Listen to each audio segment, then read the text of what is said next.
परमात्मा ने जो भक्ति करनी है तो भगत की तरह रहना पड़ेगा, बुराइयों से भी बचना होगा और एक बहुत ही साधु भाव में रहना पड़ेगा, किसी की आत्मा नहीं दुखावे। ठीक है, आपको धीरे धीरे सेट होने में टाइम लगेगा, जैसा भी जिसका व्यवसाय है अब वर्तमान में उसमें एक साधुता लाओ। जैसे कोई मजदूर है, सेवा कर रहा है किसी के और भगत हो गया तो वो तन मन धन से सेवा करे उस मालिक के उसमें, क्योंकि वहां से उसने रोटी मिल रही है। और फिर परमात्मा ऐसी प्रेरणा करेगा उस मालिक के अंदर, देख भगत आदमी होते ऐसा हो भाई, कोई चीज पड़ी रहो घर में उसके लिए मिट्टी समझे, चाहे पैसा हो चाहे सोना हो कुछ भी हो, अपनी मिली हुई 2 रोटी यानी 2 जो दिहाड़ी मिलती है उसमें संतोष सब्र करके देखा कितनी इज्जत बनेगी उसकी और कितनी विनम्रता और उसके प्रति सद्भावना और उसका आदर बनेगा उस मालिक के हृदय में। इसी प्रकार अगर आप मालिक हैं, भगत हैं, आपके यहाँ कोई सेवादार सेवा करता है, उनको अपने बच्चों की तरह समझे, उनको भगवान के बच्चे समझे। वो बालक सेवा कर रहे हैं, भगवान के बच्चे हैं, उनको प्यार दे और उनके साथ कोई ऐसा गलत बर्ताव नहीं करे। और फिर कुछ दिनों में उनके दिल में ऐसी भावना होगी, परमात्मा दोनों तरफ रोल करता है, जब हम मालिक के अनुसार चलेंगे फिर उन बच्चों में भी, उन सेवादारों में भी ऐसी भावना भर देगा कि हमारे जैसा नालायक नहीं, इसे ऐसे भले आदमी के घर में रामूनी 21 कराएंगे, सेवा में मजदूरी में 21 काम करा करेंगे वह। तो इस तरह कितना अच्छा माहौल बनेगा। और हम जैसे मालिक तो समझता है कि न पैसे दो 100 रुपये और काम खींचू 1000 का, और मजदूर क्या समझते हैं, रुपये लेवा 500 और काम करा 100 रुपया का। दोनों की नीयत खराब और दोनों दुखी, कर्म भी बिगड़े, टेंशन बनी रहे। तो इस प्रकार हमने अपने इस अंतःकरण के अंदर एक साधु भाव लाना पड़ेगा और तब हम देखना आपका वातावरण कैसे बदलने लगेगा, कैसे बदलने लगेगा, पूछो मत। तो तब हम यहां भी सुखी होंगे, आपको चिंता नहीं रहेगी कि वहां सेवादार सेवा कर रहे हैं, वो अपने तन मन धन से सेवा करेंगे, भगवान से डर के वो भगवान से डरने वाले हो जाएंगे, फिर बातें खत्म हो जाएगी। अब तो आग लगी पड़ी है, रिश्वत ले ले, यूं ले लूं, फलान करूं, जब करूंगा तेरा काम धर दे 500 रुपये, और उधर से 500 ले लिए, डॉक्टर के जाकर 1000 लग गए, वो 500 भी गए, 500 अपनी तनख्वाह में तो गए। अरे वो पाप कर्म जो के दो धरे के धराए रहेंगे, फिर गधा बनकर पूरे करेगा जिससे रिश्वत ली है। तो इसी विघ्न में पैर दो मत, ये भगवान बताना चाहते हैं।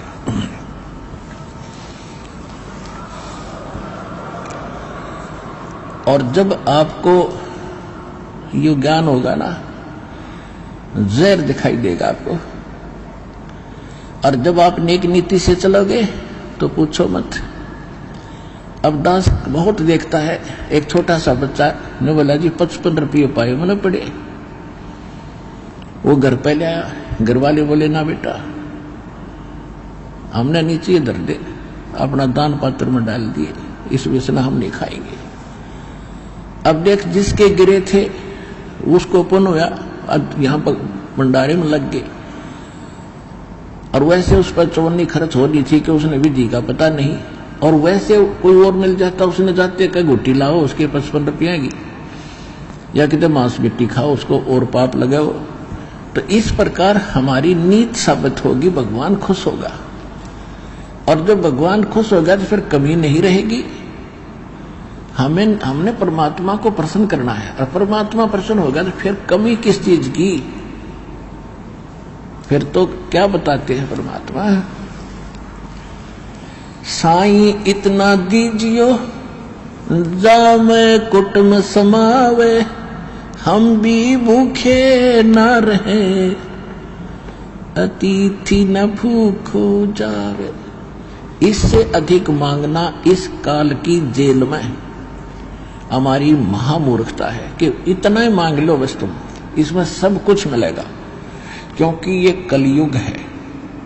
और कलयुग में मशीनरी जरूरी होगी, तो आप इतना ही मांगो जा में कुटुंब समावे, यानी रिक्वायरमेंट ऑफ द फैमिली, परिवार की आवश्यकताएं, ये है जा में कुटुंब समावे, और हम भी भूखे ना रहें और अतिथि न भूखा जाए। फिर देगा आपको, और फिर रहो मालिक के वचनानुसार चलो। फिर कैसे, जैसे परमात्मा कहते हैं, चिड़ी चोंच भर ले गई नदी न घट्यो नीर, दान दिए धन घटे नहीं, यूं कह रहे साहिब कबीर। परमात्मा अपना साइन कर रहे हैं इस वाणी को बोल करके, कह रहे साहिब कबीर कि दान करने से धन नहीं घटेगा, ये नियम है ईश्वर का, परमेश्वर का। और दान सुपात्र को करे, गुरु बिन माला फेरते, गुरु बिन देते दान, गुरु बिन दोनों निष्फल हैं, चाहे पूछो वेद पुराण। देते को हर देत है, जहां तहां से आण, अण देवा मांगत फिरो, फिर साहिब सुने ना कान। अब परमात्मा ने एक भूमिका करके दिखाई हमारे को कि साईं इतना दीजियो जिसमें कुटुंब समावे, एक धानक, एक जुलाहा, सुबह से लेकर शाम तक एक बारीक बारीक तार इकट्ठे करके धागे और कपड़ा बुनता है। एक दिन में मुश्किल से भी 5 फुट 10 फुट बना पाता है, 5 फुट 4 फुट, और बहुत लंबा सैकड़ों फुट का तार और थान बनाना पड़ता है। ताना बनाते थे, वो हफ्ते में पूरा होता। उसकी जो मेहनताना मालिक को मिलता है, उसमें से अपने परिवार के लिए जो आवश्यक सामग्री थी, खाद्य पदार्थ लाते, और शेष बच जाते उसको सत्संग और भंडारा में लगाया करते थे। इस प्रकार परमात्मा हमें उदाहरण देते हैं कि इस लोक में आप भगवान की भक्ति अवश्य करो, पूर्ण संत से प्राप्त करके, फिर परमात्मा एक्शन में आवेगा। और वैसे आप ये फार्मूले अपनाओगे तब सफल नहीं हो पाओगे, क्योंकि फिर आपके साथ काल रहेगा, ये मन है, और केवल वर्क डन मिलेगा आपको।